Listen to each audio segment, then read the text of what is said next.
Hey guys, welcome back to another video. I'm Vaculate Mars. You can call me Mars or Vaculate, that's up to you. And today we're going to be talking about metahumans.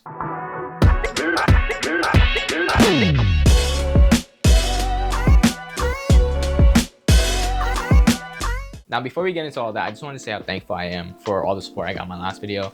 It felt really good to see the comments, and I love reading your guys' comments. So it's great to see you guys really engage in the content, and it helps me become a better creator also. So I really appreciate it, and I hope you guys continue to do that moving forward. But to talk about today's video, today it's going to be exciting. Today we're going to be making myself with Metahuman. Now, I got this idea when I was watching Love, Death, and Robots, and it was that Cthulhu episode. It was called In Vaulted Halls Entombed, and that was the episode where we had Jai Courtney and Joe Manganiello, hope I said that right, and my personal crush growing up. You know what I mean? Anyway, Christian Serratos. A lot of you might know her from Ned School Classified and even The Walking Dead. But watching that episode, it made me think, right? How cool would it be to have myself in a 3D space, right? I could put myself anywhere. As you guys may or may not know, that this channel is a short film kind of channel, and I thought possibilities would be endless if I was able to take myself, put myself into a 3D space, because at that point I could put myself into any environment. Especially with us learning Unreal Engine now, which is such a powerful tool, it would be great to use in projects moving forward. The cool thing is, when I had looked up details about the episode, they actually used Unreal Engine 5 to make that episode, which shows you the possibilities Unreal Engine holds when it comes to short films. I mean, just looking at short films alone on about Unreal Engine 5 on YouTube, you see plenty of great work, right? And I highly recommend going watch those as well. So I think this is going to be part one of a 3-part series. This first episode, we're going to be doing Metahuman. So we're going to be making my own self into a Metahuman. The next part, I want to do environments for a short film I have in mind. And the final video, part 3, will be the actual making of the short film. But without further ado, let's get into it. So to get into making our own Metahuman, I was following a couple of tutorials that you can find online. Very useful. Some of them are like a little bit older, but it's okay because they still work with the same workflow to do it now in Unreal Engine 5.5. To do this, we started with polycam. Polycam is a great app. I'm sure most of you know it. If not, I'll explain it to you. It's an app on your phone that allows you to take 3D scans of anything. It allows you to take multiple pictures of an item or a person in this case. It uses that to make a detailed 3D model of whatever it was that you were scanning. The cool thing is that you can take this model and export it anywhere. So that's where we started. So what I ended up doing was getting my head 3D modeled by scanning through Polycam. Polycam is a great app. I highly recommend it. They have, it's both free and paid. I think paid, you get a little bit more out of the app. If it's something that you're interested in and you want to 3D model a lot of things quickly, I recommend getting the paid app. It's not that much money, but you really don't need it because the free version is also very well. I think it's just limited on how much you can do. So here's the thing, right? The more pictures you take in Polycam, the better your image is going to be. However, for the purposes of this video and making a Metahuman, I did not need it to be all that detailed, although it does help, especially with the end product of your Metahuman. But I did a couple photos. I think it ended up being like 100 something, maybe more, maybe less, slightly more. I ended up taking that model, exporting it into Blender. So now we moved into Blender. Blender is a cool software. This was my first time really using it. I had opened the app before, the software before, but I didn't do much with it. So this was my first time really rolling my sleeves up and really diving headfirst into it. We needed to do this in order to clean up the head scan that I got from Polycam, because we don't need the whole head, we just need the face area. In this case, I ended up also keeping my ears, just so we can use that for the Metahuman as well. According to the tutorial that I was following, if your ears are covered, you don't need them. It really doesn't make that big a difference. In my case, it did help a little bit, but really you can tweak around the ears later on if you really wanted to. All you really needed was this section of the face, and I was good to go. So I ended up cleaning that off in Blender. Once we had that done, I moved that face scan over to Unreal Engine finally. Now let me tell you something. Wait. Remember my technical issues from last episode? Well, they didn't know how to handle to the technical issues that I was having in this video. I'm telling you right now, I almost pulled my hair out, okay? This was pretty upsetting, but the cool thing about this, right? And I don't want to deter anyone from doing Unreal Engine, because Unreal Engine or 3 softwares in general are really cool and it's fun and it really expands your horizons, especially as a filmmaker or a film creator, but not necessarily just as those things, right? Although there are a lot of technical issues that you have to overcome, these hurdles it is still really satisfying when you spend the hours trying to figure out what went wrong and fixing it, right?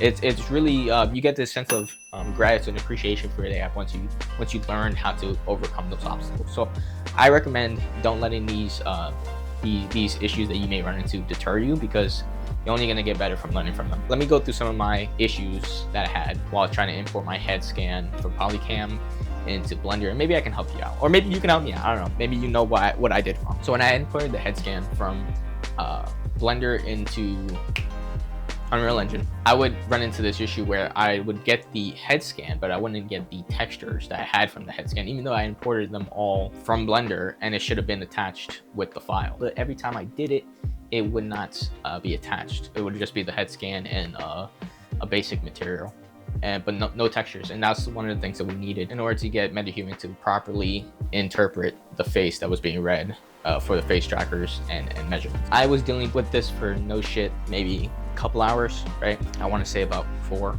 maybe 5. And it took forever. I ended up doing a workaround.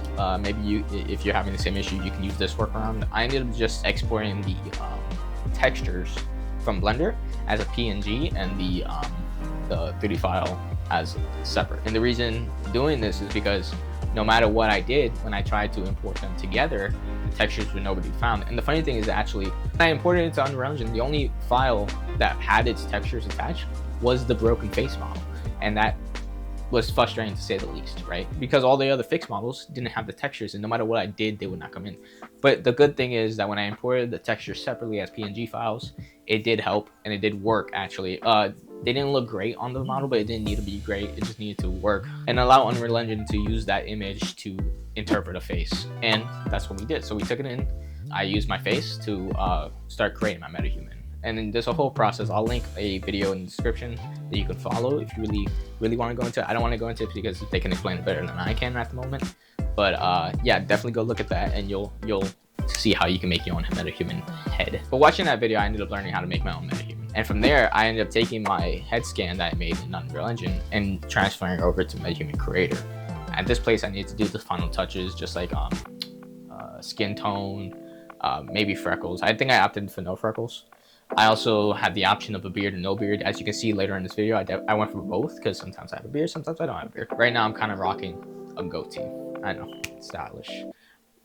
But from here, I ended up deciding to not choose any hairstyle because none of the hairstyles fit my head correctly, and it looked kind of weird.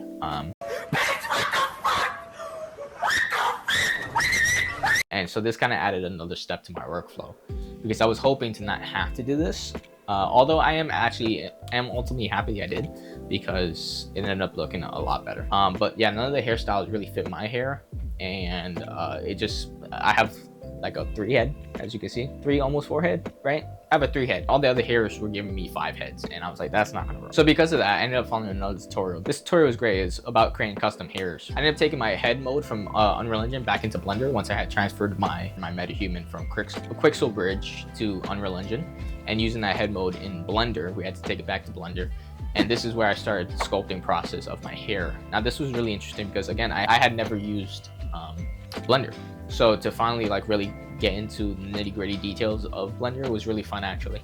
And I enjoyed doing the hair. I actually ended up doing 3 versions of my hair. The first version it was alright, but it really wasn't my hair. It was too straight, it curled out too much. It just wasn't me. So I went in a couple more times and tweaked it. I ended up adding some volume to the hair, made even more hair, thickening up the hair because my hair is very thick. Now, keep in mind, it still doesn't look exactly like my hair. But again, for the first time using Blender, I think it was pretty good, and I think it gets the idea across. So moving forward, I'll probably do a couple more iterations of my hair, but I think this is going to be alright for now. The cool thing is, after doing the process of making the hair the first time, it becomes a lot easier moving forward. The second time I did it in like half the time, and then third time I did it in half the time of that. It's really fun and easy, and it's honestly kind of relaxing the more you do it. And so once I was finally able to do that, I transferred my finished hair to Unreal Engine, back to Unreal Engine. Now, I know it was a lot of back and forth, but it was really worth it in the end for the finished product. But now it was a matter of exporting my hair into Unreal Engine, and I used these settings, and these settings are really particular, and you need them to be exactly like this in order to transfer it over with no issues, okay? So I'll just leave the settings right here. You can take a look at it if you need these settings. And yeah, it was really as simple as that. Once I had transferred the hair over, it was a matter of attaching it to my character. But there was a couple steps I need to do before that. Now, if you did everything right, transferring your hair from Blender to Unreal, it should just pop up with a window saying valid. So you fix the positions if it's missing for some reason. If not, you just create, and it should be in your file, and you could drop that into the world. However, when I was transferring it into a new base level instead of the Metahuman one, things weren't working properly, and it took me a little bit to figure this out. And I'll let you know now, so you don't have to go somewhere else, right? So the file that you download the hair in is an ABC file. It's a alembic, something like that. Those files need to be enabled in your world. So you need to go into plugins and check off all the plugins for Alembic import files. I really hope I'm saying that right. After enabling those plugins, it ended up working flawlessly. So now you guys know, and you don't have to go through the headaches that I was going through trying to figure out why I wasn't importing into the regular base profile. I ended up aligning my character with the hair, and I ended up going into the hair properties and tweaking stuff like the roughness, other things like that. Here's another key tip. When I was trying to connect the hair via binding, so you have to take the hair and create a new binding for them. Now, I was running into this issue where it would freeze, right? It would start to load and then take forever. It would say something like waiting for grooming assets, right? And then it would just be stuck the whole time.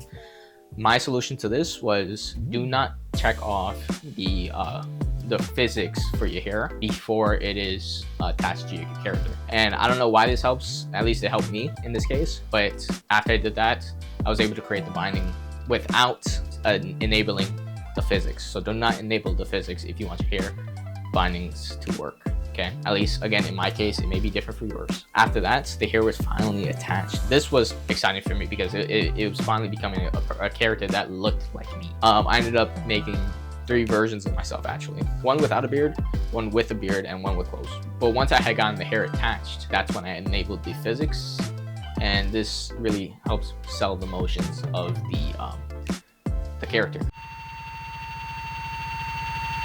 Right? It doesn't look like a static image or a static 3D model. If you want me to go in more details about like the hair settings and things like that, I can make a whole other video. That's perfectly fine with me. Just let me know, okay? But yeah, once we got that done, fixed the hair, attached it, that was pretty much it. It was pretty exciting to see. But yeah, without further ado here, take a look at it and let me know what you think.